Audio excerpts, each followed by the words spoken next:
So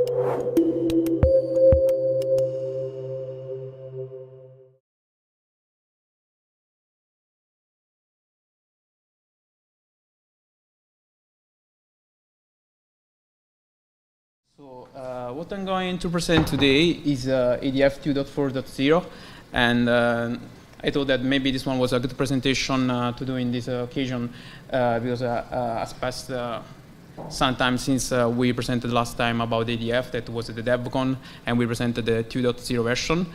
And what I'm going to present today is what we had, so the delta that we had in the last 4 version of ADF. So just a bit introduce about myself, who I am. I'm Eugenio Romano, the tech lead of EDF. And those are my Twitter, GitHub, and email. So if you want to contact me about something that I'm going to show today, or even other question about ADF, feel free to contact me. So which are those features that we have added inside the last 4 releases? Actually, some of them are not still released because 2.4.0 will be released in 2 weeks' times. So there are even some functionality that are still in beta, but you can already try it because we release every day and every week all the ADF work. So some of the, we have done some enhancement to the viewer. We have added the new side nav layout, a gallery view. We have added the permission, the version manager.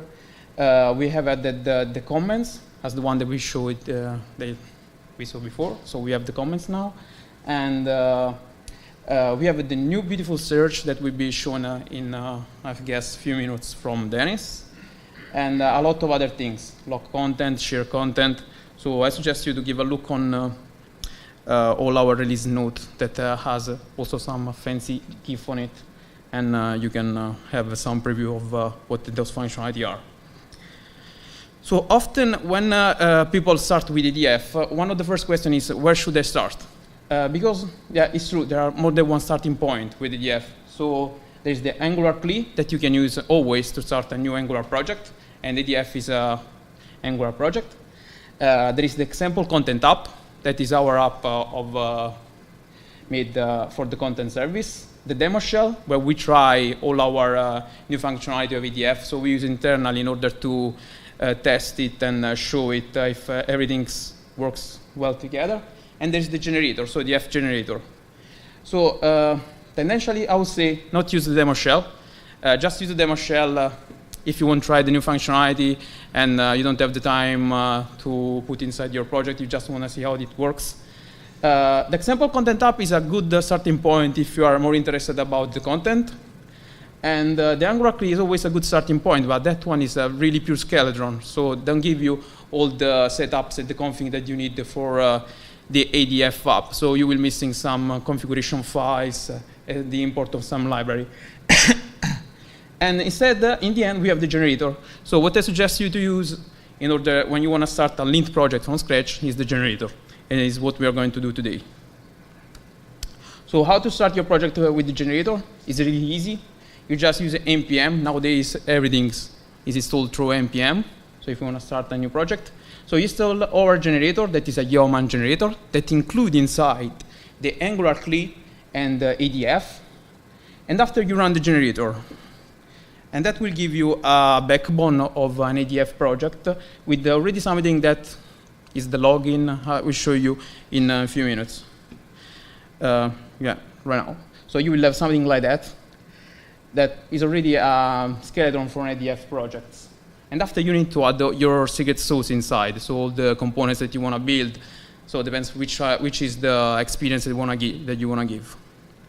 So let's try to do it together. So.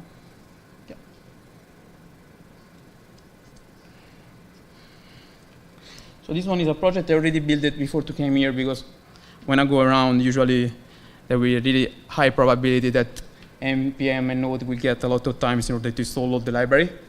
But what you need to do is running Yeoman. So Yeoman will ask you some question like, which is the name of your project?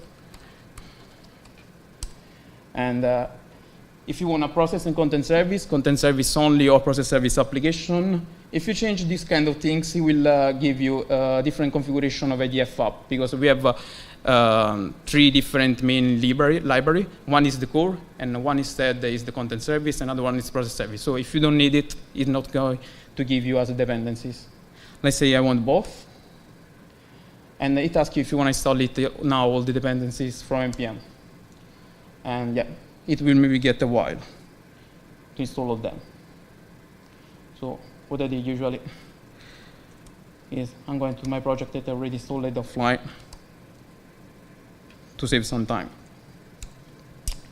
And I open it with my IntelliJ that is in the wrong monitor. I'm going to move it.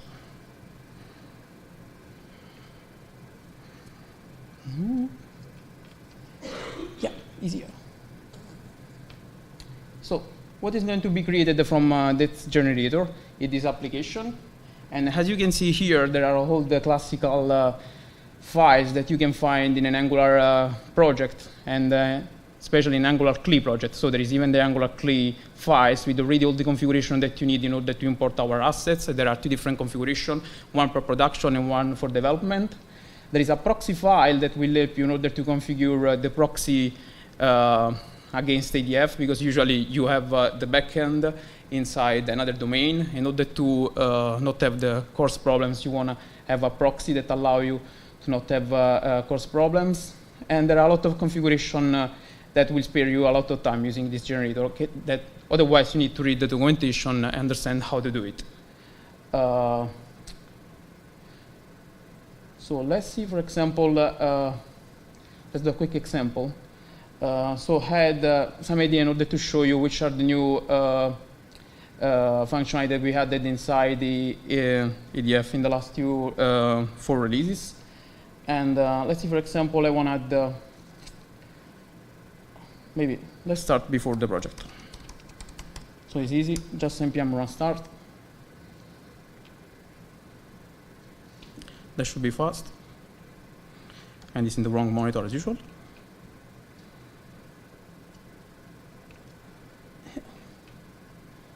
So it's running.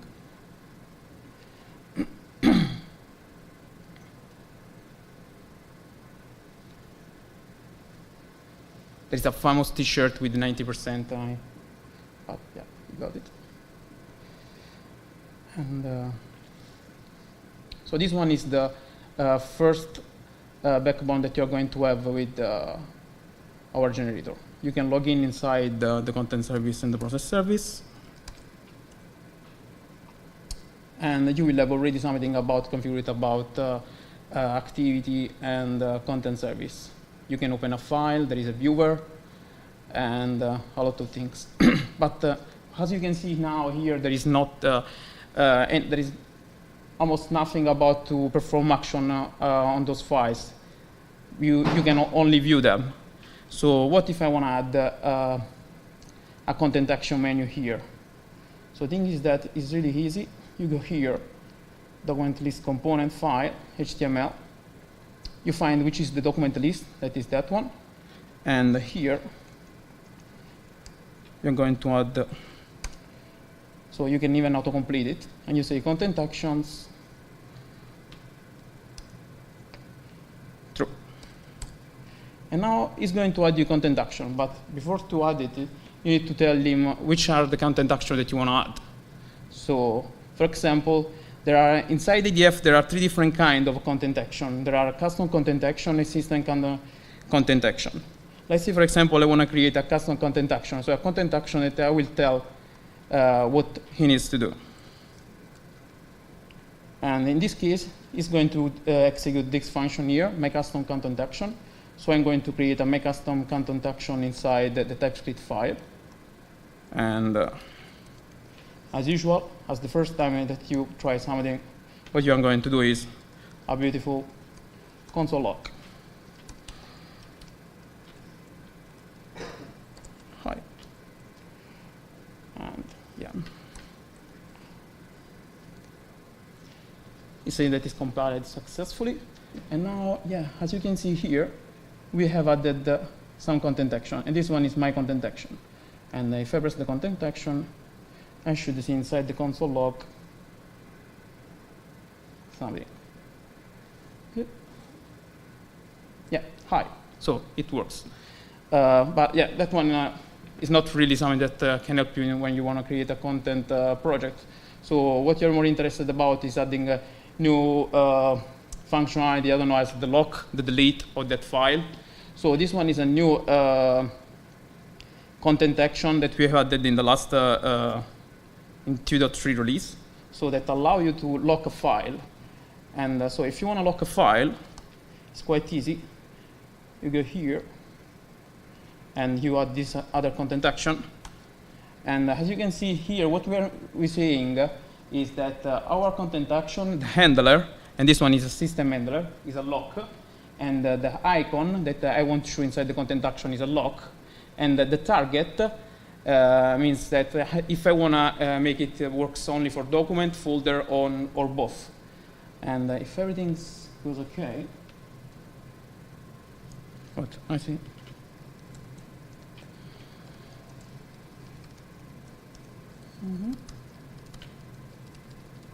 This is strange.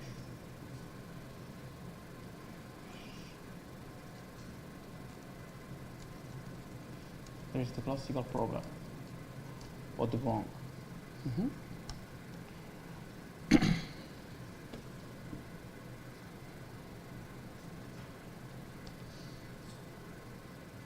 So now it should not be present here inside the folder because it's not a document.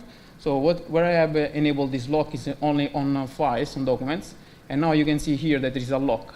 If I press the lock, it shows us the lock dialog. And you can say which kind of lock you want and lock the file. And if you save it, yeah, that file, I remember which one was. Yeah, is locked. So this one is an easy way to add the lock. And as we have added the lock in this easy way without write almost any TypeScript code, you can add a delete and a lot of other system action. Inside these slides that I think that we are going to give you later, there is also documentation here in the end. And so you can go there and see all which are all our system action, in general, the content action that we have inside the content service. I also added some example, for example, for the toolbar. If you want to customize this toolbar on top. So as you can see here, we have a toolbar. And let's say I want to customize this toolbar. Let's remove this upload button. And I want to add a toolbar divider. And I want to add a share button. So the share button will allow me to share a content of the document list, just clicking on it. And what you ask it about as a functionality is which has to be the base shared URL that he needs to create, and which is the node that you need to select when that you want to share. And what you can do is even create a new folder. And this one is another directive. So I want to add it. So this one is my divider. I want to add it here inside the divider. Okay. Let's see if it compiles. If it compiles, you can see here that has been compiled successfully. Now I should see here, yeah. This one is a new button that I've added and allow me to write, to create a new folder. But it doesn't refresh the document list. I will show you later how to refresh it. And instead, the share button allows me to share a file. So it gets enabled only when I'm going up a file. And you can share a file. You can share, close it, yeah. And I didn't write any line of code here. I just added quickly some HTML, seeing it from this documentation that is here. And so, what else? Yeah, here there are even other more directives as a button that you can add on any button you want. And there is the download, delete, the edit folder. I'm not going to showing all of them because we don't have enough time. But it's easy as the one that I've added now. Let's customize a bit the viewer.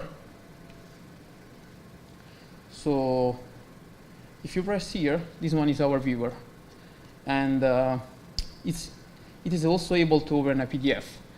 But yeah, and this one is our thumbnail viewer. But what you can add even here is a possibility to add an info drawer on the right. So how can I add an info drawer? So our viewer is here. This one is the viewer, and this one is the HTML viewer. So if I want to add the sidebar, I'm going to use the autocomplete, and I'm going to say yes, I want this one. So now, what I need to pass also is which is the template of the sidebar that I want here inside the sidebar that's going to be shown. So, yeah. Let's add something easy at the beginning. So this one is the sidebar, and I have to say which is sidebar template, and I need to pass the name. That is this one.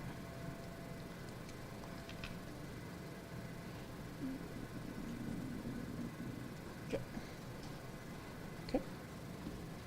Now, if everything works, compiled successfully, it should open another time at the viewer, and now here.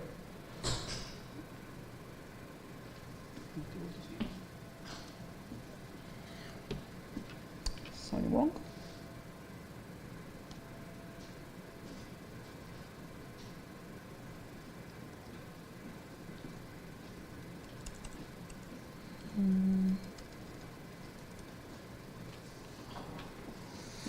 Yes.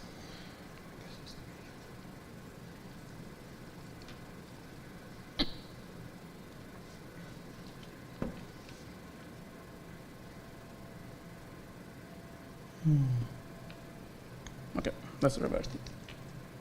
Sorry, guys.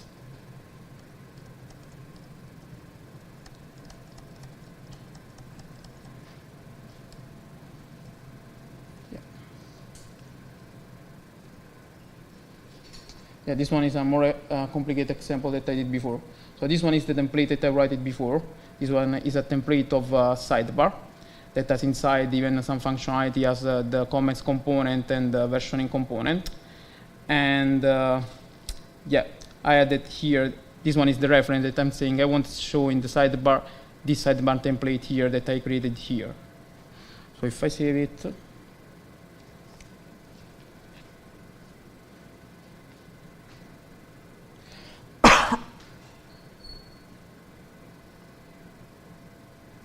now inside the sidebar, you can see that I have the comments, component, and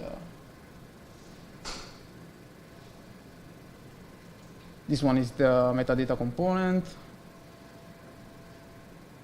and this one is the versioning component, where you can upload a different version of this file.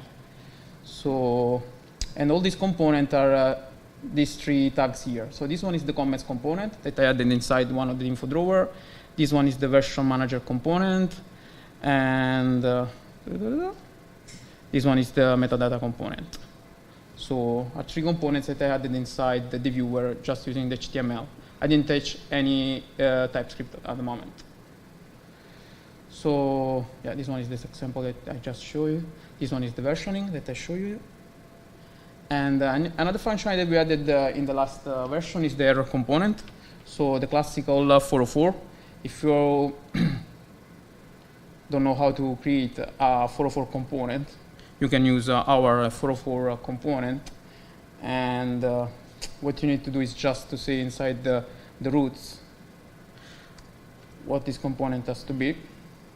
So which has to be the root, and import it. So I'm gonna go, yeah, the import is from the core.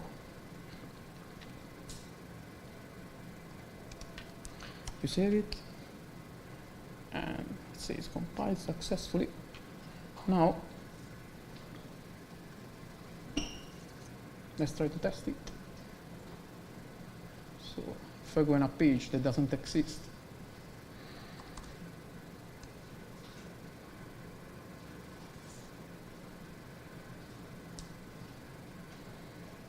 yeah, 404. So even in this case, I didn't add any TypeScript code inside, and I already have all the functionality as 404 page. So almost out of the box. So this one are only a few examples. I guess I'm going almost out of time. Of the last functionality that we added. There are even more functionality that we added inside the last 4 releases that you can see inside our release note. And yeah, and if you want to see all of them working, you can run Docker image over demo shell, or just download it, the demo shell from our GitHub repository, and you can play with it. Or download the example content app, and you will see all the content service functionality there. And you can create your own project, as I showed you at the beginning. So what are the next things that we are working on ADF? So we are mainly focusing in the last period in try to targeting activity 7, so the new activity, so make it working with the ADF. And this time it will be even the community version, because a lot of people that are actually using now APS, yeah, they are complaining about the fact that is only the business version of the process service that is working with ADF. But the next version, we are focusing in order to make it work with the community version. And for Alfresco side, inside it will work completely with the new version of the content service, that is the version 6.0, that will be released in a few months, if I'm right. When? Weeks, few weeks. So it will work with the content service 6.0. So we are focusing mainly on trying to make it work with our new backends that we are going to release. And we will have a common authentication with it. That's all.